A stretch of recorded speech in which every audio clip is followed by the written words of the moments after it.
Tapi kalau Engkau hadir di tengah-tengah Engkau kami, Tuhan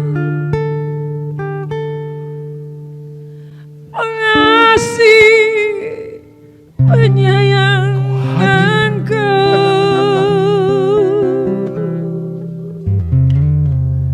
Engkau ada di depan kami. murah hati Tuhan,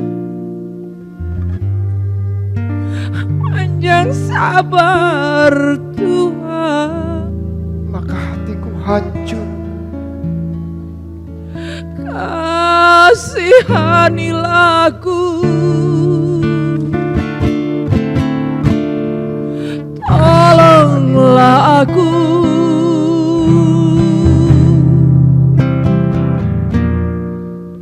kasihanilah aku, ampunilah.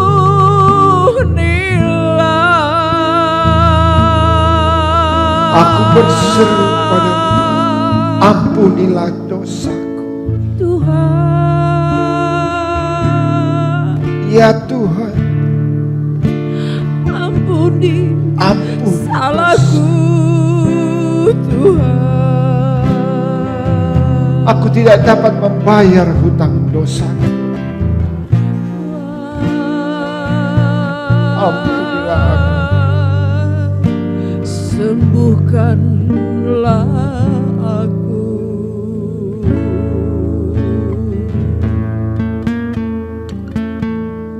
Akuilah Tuhan saudaraku, bahwa Dia adalah penguasa atas hidupmu. Kami patahkan dan oleh bilur-bilur Yesus menyembuhkan pada malam hari ini. Haleluya! Stroke 8 tahun disembuhkan oleh Tuhan Yesus.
So when we are afraid, we put our trust in God.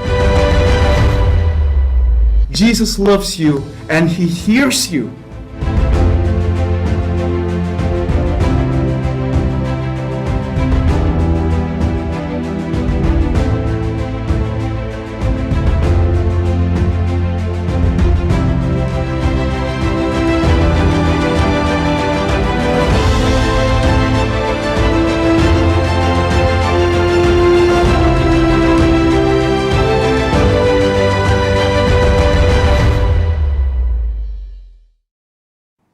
Shalom, haleluya. Selamat jumpa lagi saudara-saudaraku, Bapak Ibu sekalian yang saya kasih dalam Kristus. Selamat datang kembali di acara KPP Online pada malam hari ini. tanggal 4 Mei 2020. Tema kita pada malam hari ini adalah Yesus berjalan di atas air. Saudaraku, sebelum kita memulainya, mari kita sama-sama berdoa. Bapa kami yang di surga, kami bersyukur pada malam hari ini atas kesempatan yang indah di mana kami dapat kembali mendengarkan firman Tuhan. Kiranya Tuhan memberkati ya Tuhan. Sucikan dan kuduskan kami ya Tuhan, supaya kami layak mendengarkan firman-Mu. Di dalam nama Tuhan Yesus. Amin. Saudaraku, mari kita membuka firman Tuhan. Kita ambil dari Matius 14 ayat 22 sampai dengan ayat 33. Mari kita baca bersama-sama. Yesus berjalan di atas air. Sesudah itu Yesus segera memerintahkan murid-muridnya naik ke perahu dan mendahulunya ke seberang. Sementara itu ia menyuruh orang banyak pulang. Saudaraku, siapa yang orang banyak pulang ini? Adalah orang-orang yang telah makan roti, ya, 5 roti dan 2 ikan yang kita pernah bahas hari Kamis yang lalu, di mana ada sekitar 5.000 orang laki-laki, kalau dengan perempuan anak-anak sekitar 15.000 orang. Nah, itu yang disuruh pulang karena hari sudah malam. Sementara ia menyuruh orang banyak pulang, maka juga Yesus segera memerintahkan murid-muridnya naik ke perahu dan mendahulunya ke seberang. Jadi kondisinya seperti itu, hari sudah malam pada saat itu. Ayat 23, dan setelah orang banyak itu disuruhnya pulang, Yesus naik ke atas bukit untuk berdoa seorang diri. Ketika hari sudah malam, ia sendirian di situ. Jadi saudaraku, Yesus naik ke atas bukit sendirian. Lalu sedangkan murid-muridnya semua disuruhnya pergi naik perahu untuk pergi ke seberang.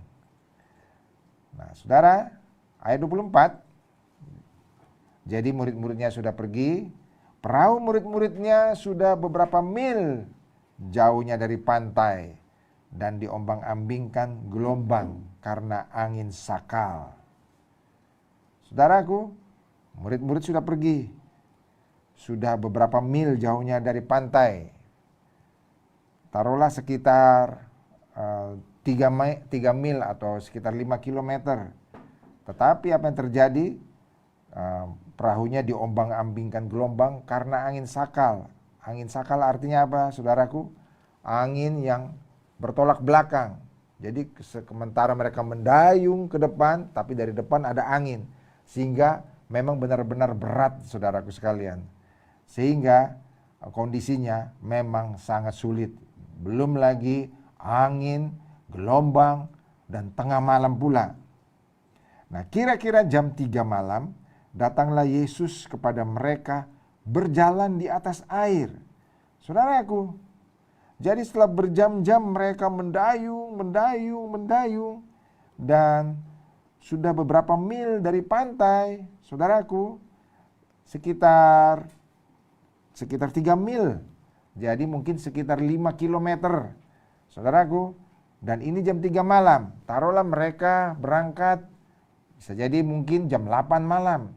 Jadi 8 sampai jam 3 malam, 8 malam sampai jam 3 pagi, itu berarti sekitar 7 jam.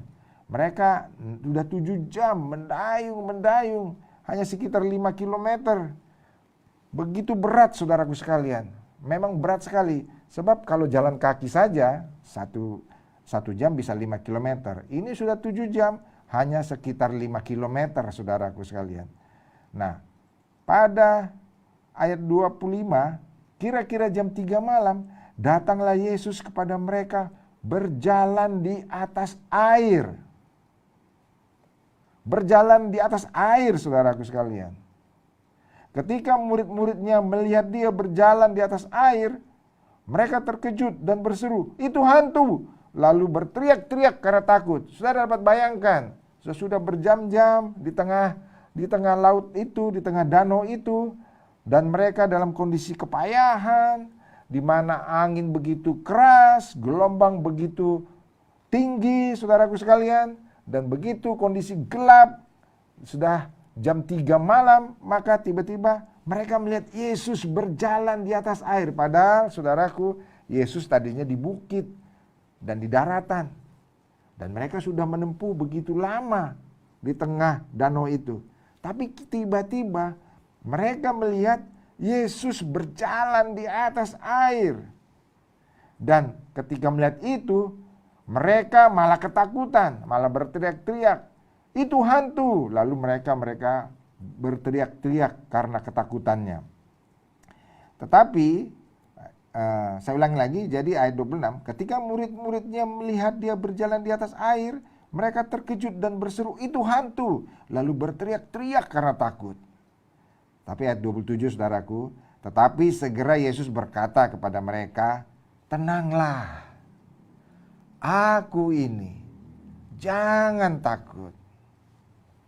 Saudaraku, saudara dapat bayangkan, ketika seandainya kita di tengah laut sana, pada gelombang yang tinggi, pada angin yang kencang, dan kita dalam kondisi takut, tiba-tiba ada seorang yang berdiri di depan kita.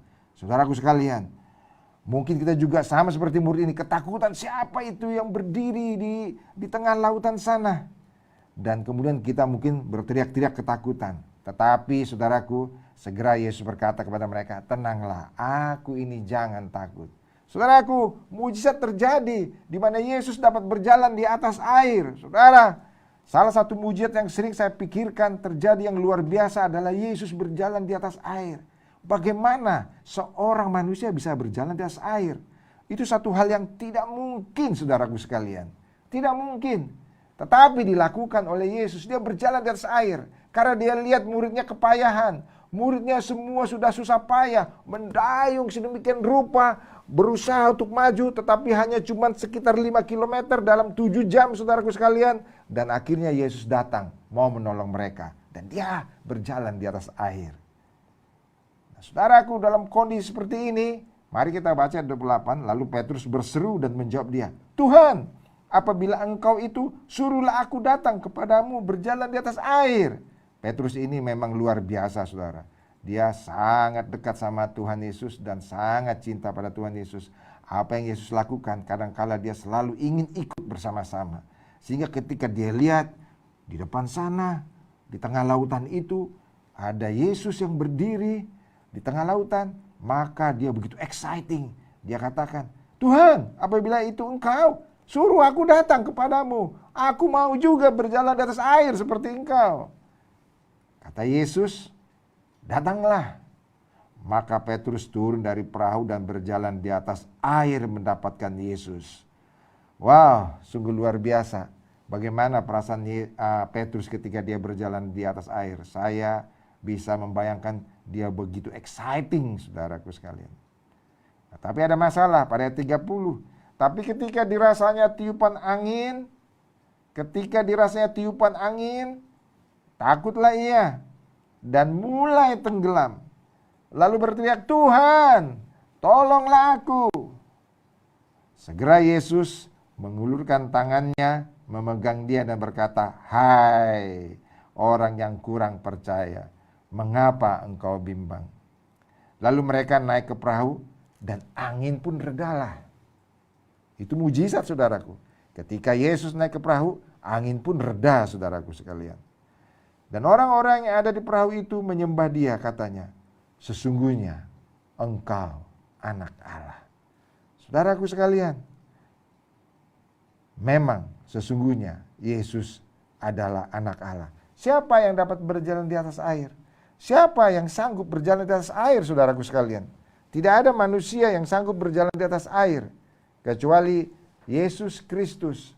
Dan ketika ini dilihat oleh murid-muridnya, dan Petrus juga mengalami bagaimana dia dapat berjalan di atas air karena Yesus memperbolehkan dia jalan di atas air.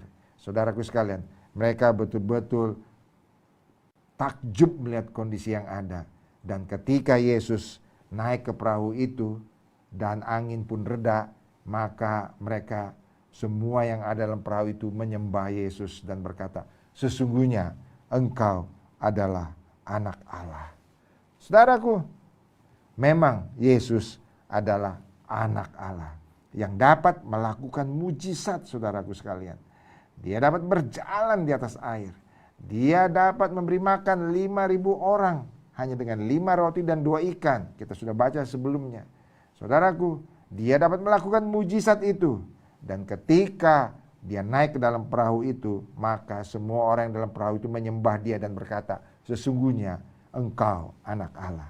Saudaraku sekalian, memang Yesus adalah anak Allah. Dia memang turun dari sorga, saudaraku sekalian. Dan memang dia mau menjadi manusia, sama seperti kita. Supaya apa, saudaraku sekalian? Supaya dia dapat menebus kita. Karena ketika dia mati di kayu salib, maka dia menjadi kurban, saudaraku sekalian. Menjadi kurban untuk menebus dosa dan kesalahan kita semua. Karena kita tidak dapat membayar hutang-hutang dosa kita. Tapi Yesus menjadi kurban untuk supaya kita semua dapat diselamatkan. Saudaraku, sehingga barang siapa yang percaya kepada Yesus, maka dia tidak akan binasa, melainkan beroleh hidup yang kekal. Kenapa? Karena dia menjadi juru selamat bagi kita. Dia menjadi korban yang menggantikan kita di kayu salib, sehingga kita diselamatkan oleh Tuhan. Saudaraku sekalian, Yesus mau datang ke muka bumi ini karena dia sangat sayang pada kita, sangat mengasihi kita. Kita benar-benar seperti biji matanya, saudaraku sekalian. Kita seperti yang selalu ada dalam telapak tangannya. Dia selalu ingat nama kita satu persatu, saudaraku sekalian. Dia betul-betul tahu kita satu persatu. Dia tahu keadaan saudara. Sedangkan dia saja ketika berdoa di atas gunung, dan dia tahu bahwa murid-muridnya di danau sana sedang kepayahan, sudah 7 jam mungkin mendayung, tapi tidak bisa maju-maju perahunya, saudaraku sekalian. Hanya sekitar 3 mil, hanya sekitar 5 kilometer majunya dalam 7 jam. Dan dia tiba-tiba datang berjalan di atas air. Dia tahu bagaimana untuk menyelamatkan murid-muridnya. Dia juga tahu bagaimana untuk menyelamatkan kita. Dia tahu namamu, saudaraku sekalian. Dia tahu nama saya. Dia tahu kondisi kita. Saudaraku sekalian, dia sangat sayang kepada kita. Dia mengasihi saudara, siapapun saudara, dimanapun kondisi saudara sekarang. Apakah tua, muda, miskin, kaya, dia sayang kepada kita semua. Saudaraku, dia sangat mengasihi kita.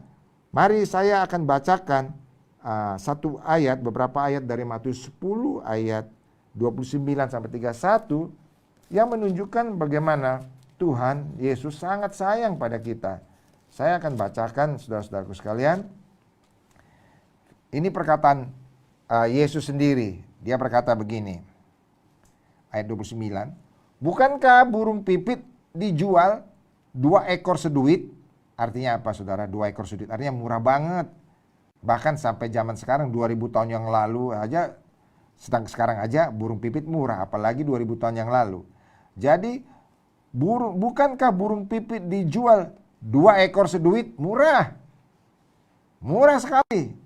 Namun seekor pun daripadanya tidak akan jatuh ke bumi di luar kehendak Bapamu.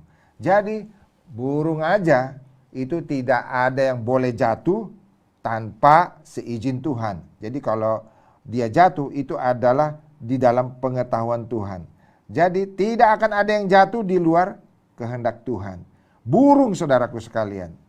Dan ayat 30, firman Tuhan berkata, Yesus berkata sini, dan kamu, rambut kepalamu pun terhitung semuanya. Saudaraku, Yesus berkata bahwa rambut di kepala saya saja pun terhitung. Berapa jumlahnya? Sedangkan saya sendiri tidak tahu. Saya mungkin sangat sayang sama diri saya sendiri. Tapi berapa jumlah rambut saya? Saya tidak tahu. Tetapi Tuhan sangat mengasihi kita sampai apa, saudara? Sampai rambut di kepala kita pun dia bisa hitung. Artinya dia sangat memperhatikan kita. Saudaraku sekalian, sebab itu ayat 31, janganlah kamu takut. Karena kamu lebih berharga daripada banyak burung pipit. Demikianlah firman Tuhan. Saudaraku, sedangkan burung pipit aja tidak boleh ada yang jatuh di luar pengetahuan Tuhan. Burung pipit yang murah, apalagi kita. Kita sangat diperhatikan Tuhan. Rambut di kepala kita aja dihitung oleh Tuhan. Dia sangat memperhatikan saudara. Mungkin kalau saudara katakan, oh Tuhan tidak perhatiin saya. Salah saudara, karena firman Tuhan berkata, kita diperhatikan oleh Tuhan. Rambut kita saja pun dapat dihitung oleh Tuhan. Tuhan tahu berapa jumlahnya, saudaraku sekalian. Berarti Tuhan pun tahu kalau ada gugur berapa helai, dia tahu. Saudaraku sekalian, berarti dia sangat mengasihi kita. Dan karena itu, dia datang ke muka bumi ini untuk menebus kita.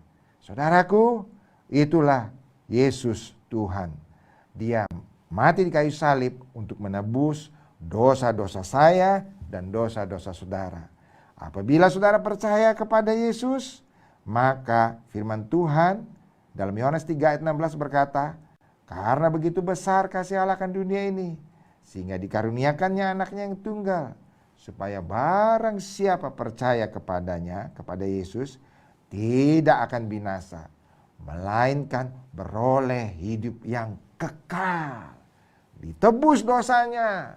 Dan apabila kita mati, maka kita akan dibangkitkan pada hari kebangkitan. Kita akan bersama dengan Tuhan selama-lamanya di sorga. Saudara, maukah menerima keselamatan dari Tuhan? Saudaraku, Yesus datang mau menebus kita. Dan kalau engkau mau percaya saudaraku, pada malam hari ini, mari saudaraku datang kepada Tuhan Yesus. Dia menerima saudara.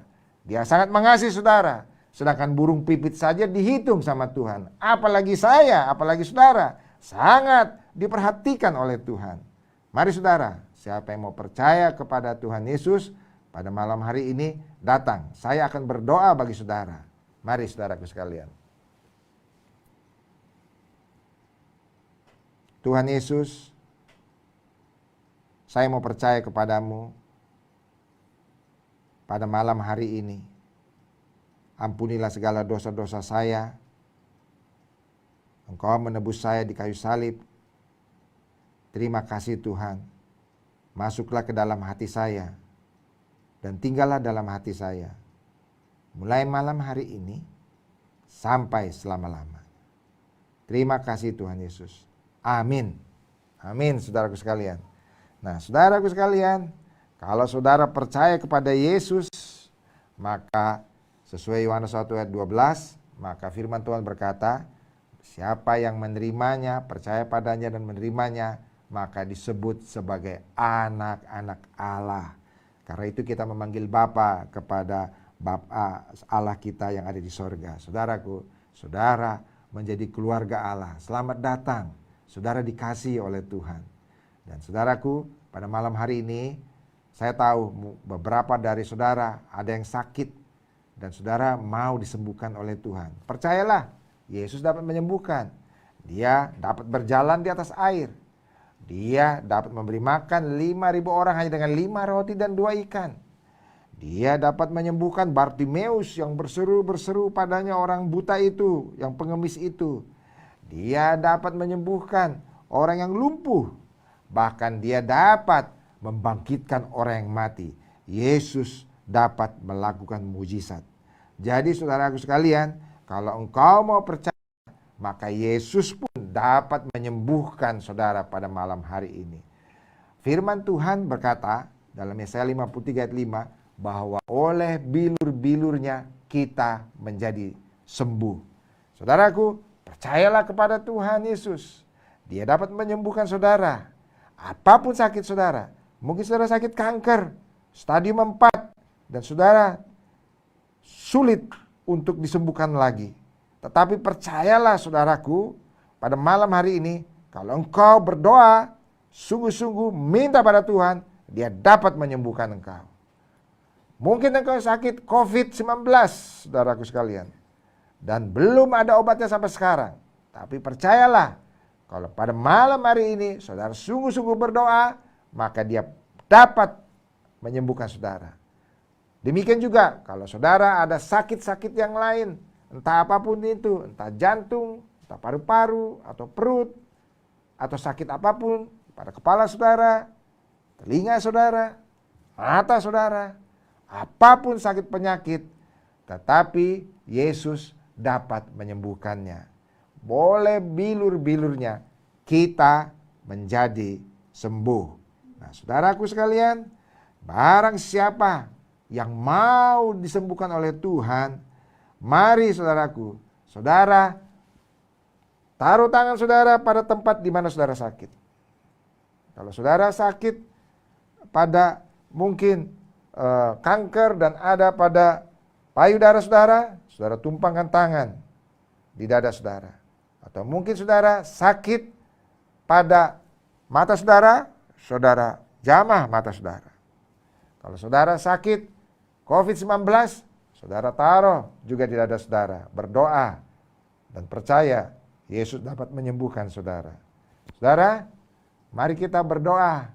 Dan saudaraku sekalian, kita berdoa kepada Tuhan Yesus. Bukan saya yang menyembuhkan saudara. Saya sama seperti saudara. Saya juga manusia biasa sama seperti saudara. Saudaraku sekalian, hanya Yesus yang sanggup menyembuhkan saudara. Dan saudaraku, Yesus tidak meminta uangmu atau tidak meminta apapun, tetapi hanya meminta iman. Percaya saja.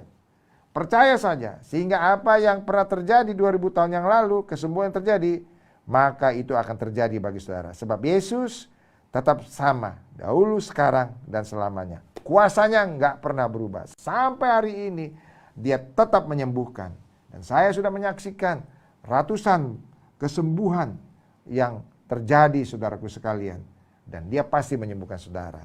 Mari saudara, siapa yang mau disembuhkan Tuhan, kita berdoa, taruh tangan saudara di tempat yang sakit, mari kita berdoa bersama-sama. Tuhan Yesus, kami percaya oleh bilur-bilur Yesus, kami disembuhkan oleh Tuhan. Dan kami menumpangkan tangan kami di tempat di mana kami sakit, dan kami berdoa di dalam nama Yesus, kami menjadi sembuh. Kami menjadi sembuh. Terima kasih Tuhan. Kami percaya kami disembuhkan oleh Tuhan. Apapun sakit penyakit kami. Kami percaya kepada Yesus, pembuat mujizat. Terima kasih Tuhan. Di dalam nama Tuhan Yesus kami berdoa. Amin. Saudara sekalian, puji Tuhan. Percayalah Yesus menyembuhkan saudara. Dan apabila saudara ingin didoakan, atau saudara ingin konseling lebih lanjut, atau saudara ingin mengetahui tentang firman Tuhan, saudara bisa dapat menghubungi call center atau contact center yang tertera yang ada pada layar saudara. Saudara dapat kontak. Jadi kalau saudara ingin didoakan, saudara dapat kontak.